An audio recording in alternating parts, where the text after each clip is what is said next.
Grove Park. It's a Victorian strolling park in the best of the 19th century English tradition. It is a place of uncommon natural beauty and tranquility in the midst of a large city.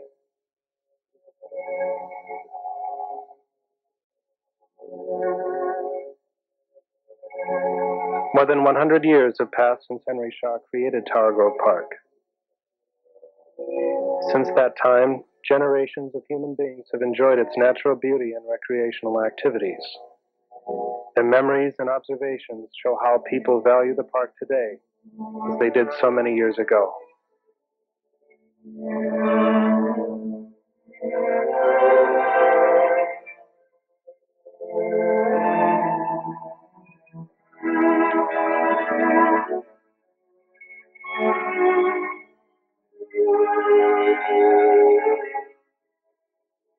But some of the earliest memories, I guess, I have is that when there used to be promenades going up from the center drive to the bandstand on Sunday afternoon around 2:00, and the ladies and the gentlemen were all dressed up real nice.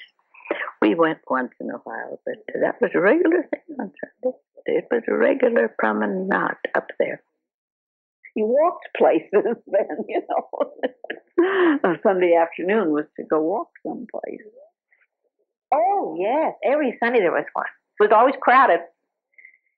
And we used to sit on the grass. Oh, they had big cows. Yes. And I'm sure that was quite the thing to do, to ride to the park in your carriage. If you were rich enough to have a carriage. See, that goes back to 1875, 1890 and there, I think, when the carriages were popular. Now, we can only go back 50 years for you. No, more than that, I guess 60 years. Well, we're both in our 70s, so it would be about 65 years.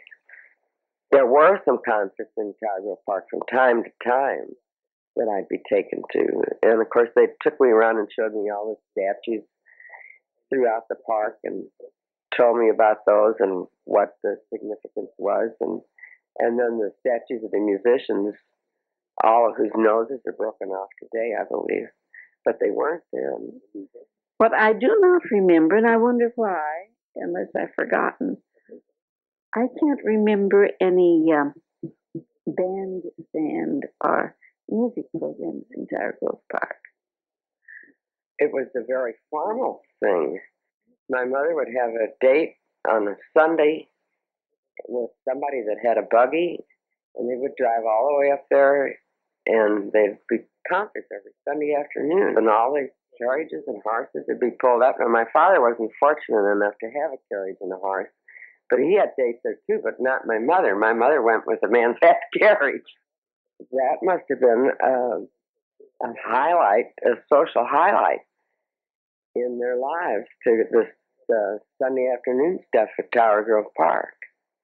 When I went over there, they had park benches arranged around the bandstand, and we sat there, and it was stirring music.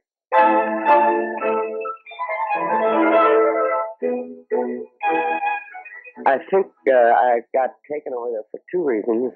Well, three. One of them, I did enjoy it, and another one, I think they felt I should be exposed to live music as much as possible. And the other one, I think, was nostalgia on their part. You know, just like I take my granddaughter over now and tell her things. I think they took me because it reminded them of when they used to go.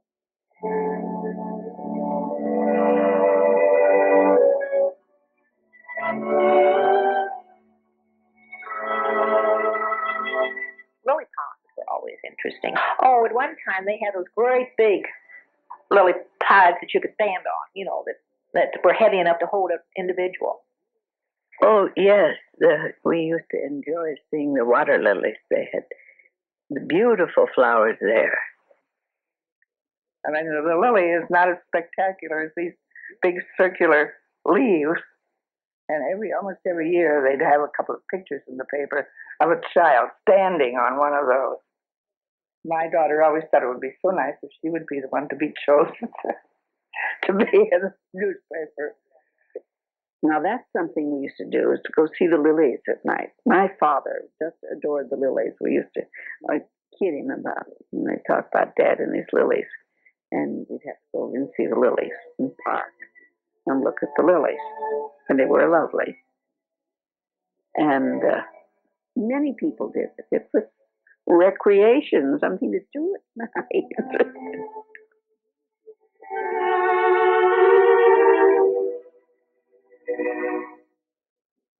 St. John's had picnics there way back when, and we had a few picnics there. In fact, I remember a nephew of my husband. He's a Dane, and he visited over here. And even now, he writes to me, "I'll always remember my 4th birthday at Tower Grove Park." That was in 1936. We got all the family together that was left then and went over to the same place where he enjoyed his 4th birthday party. And this was in 1936.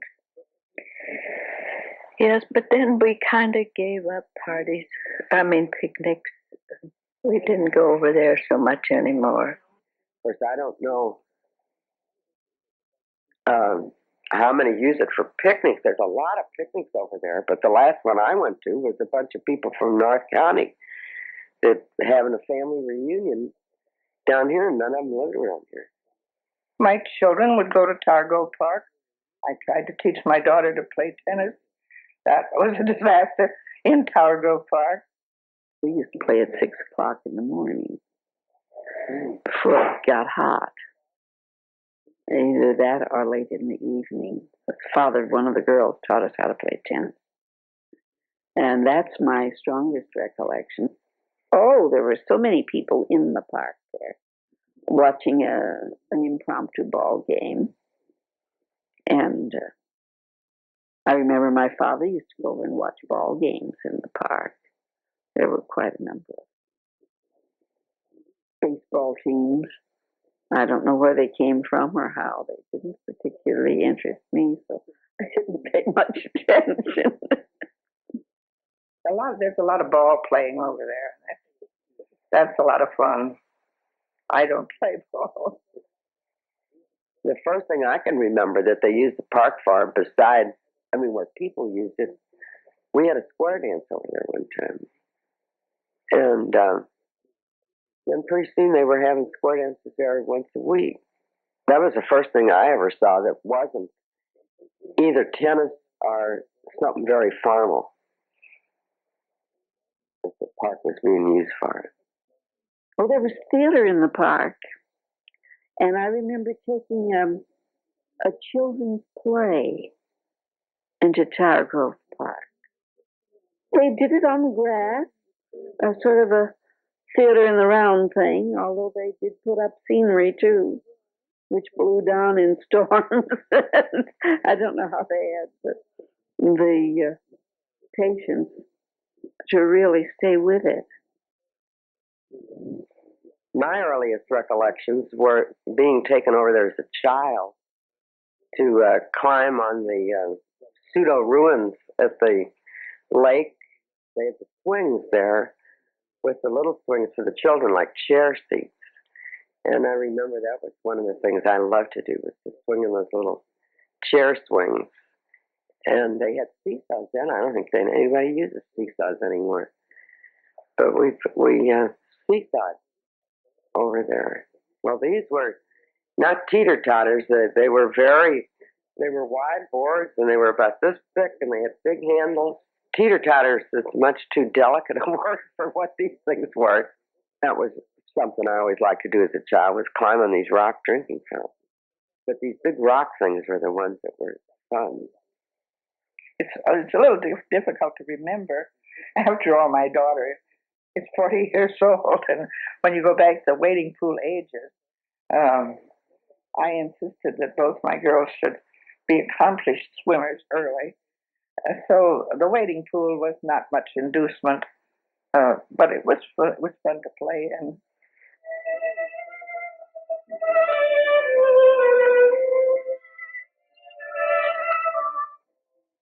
When I was younger, on very hot nights, we used to get in the car and drive through Tower Grove Park very slowly, because if there was a breeze or any cool air anywhere, it would be there. But I remember we used to drive through, and many people used to take their pallets or just blankets and went over there and slept on hot summer nights. It was so hot that a lot of people would go over and with their pads, and cots and sleep in the park, because it was cooler, of course, I guess. But oh heavens, yes, I remember very well people sleeping in the park on those hot summer nights. I remember going over in the park. This was before air conditioning, by the way. That's when it really was very popular. We'd wake up early because of the sunlight, This was even before daylight savings time. And we'd get up about 6 or 7 o'clock. Now you'd have to get up about 5:30. Now, I remember in hot weather, before air conditioning, people used to sleep in the park to keep cool.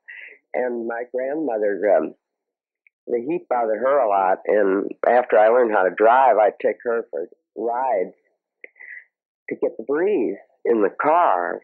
And that's how I would see that these people were sleeping. Entire whole families were over there with their blankets and would sleep in Cargill Park.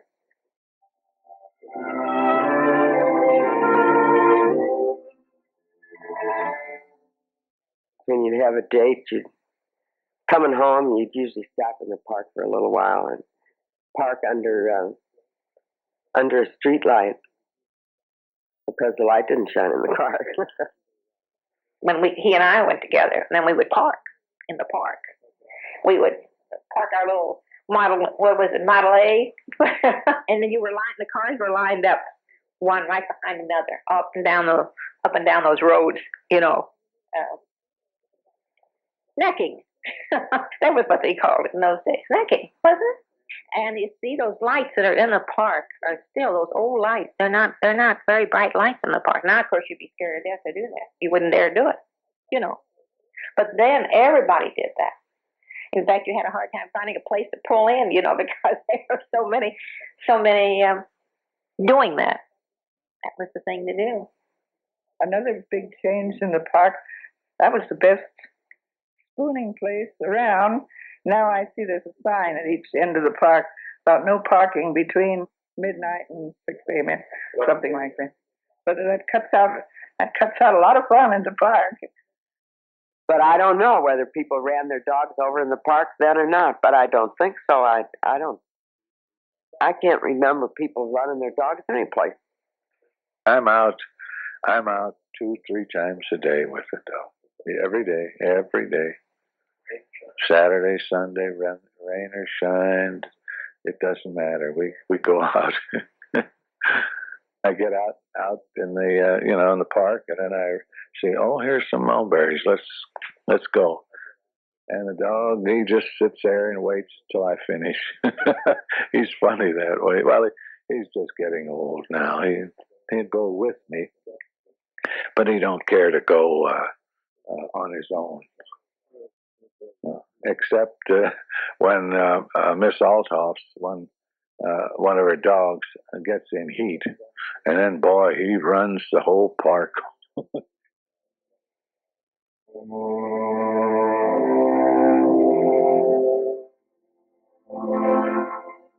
You wouldn't think of walking through the park, a woman alone, in these days. Well, there's such a change in society and what goes on every place. Now, it's not safe for a boy to be alone in that park. If you're a woman, you're apt to get knocked down and robbed. So the park is not a safe place anymore. If you're with a group, it's all right.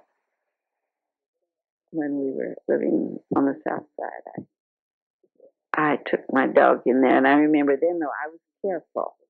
I didn't go into it too far. I stayed near so that I could get out to the street quickly, because things were beginning to happen in dark places, and you were a little careful. It's a little difficult for me to say, but I think everybody is much more cautious about using a park.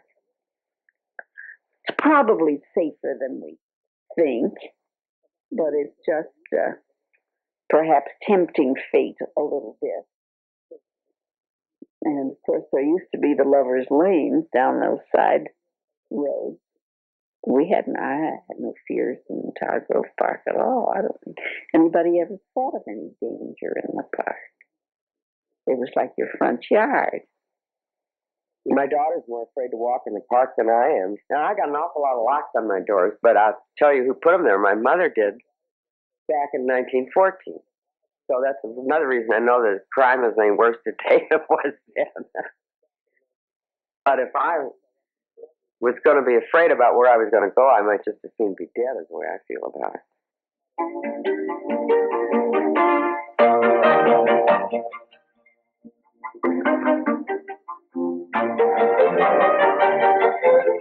Well, I remember when I came home from college, we had, I brought a bunch of kids home on maybe Thanksgiving. There was a lot of snow.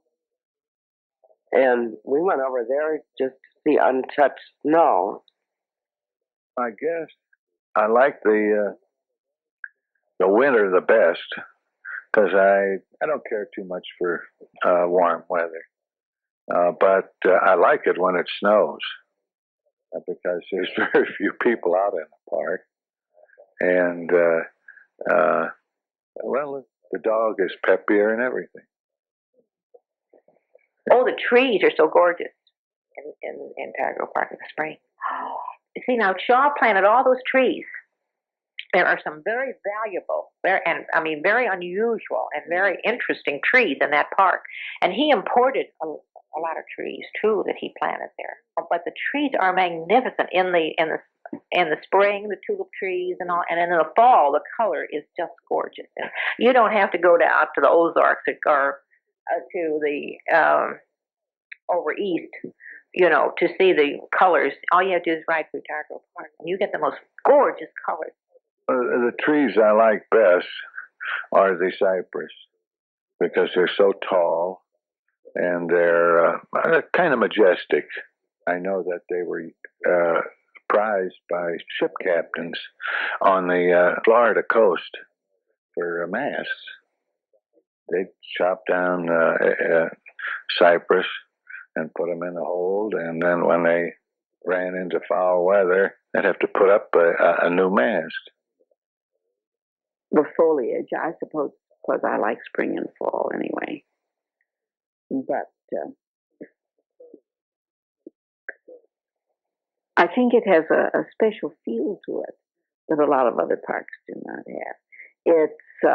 It's a large park, but it's small enough to have a feeling of intimacy about it.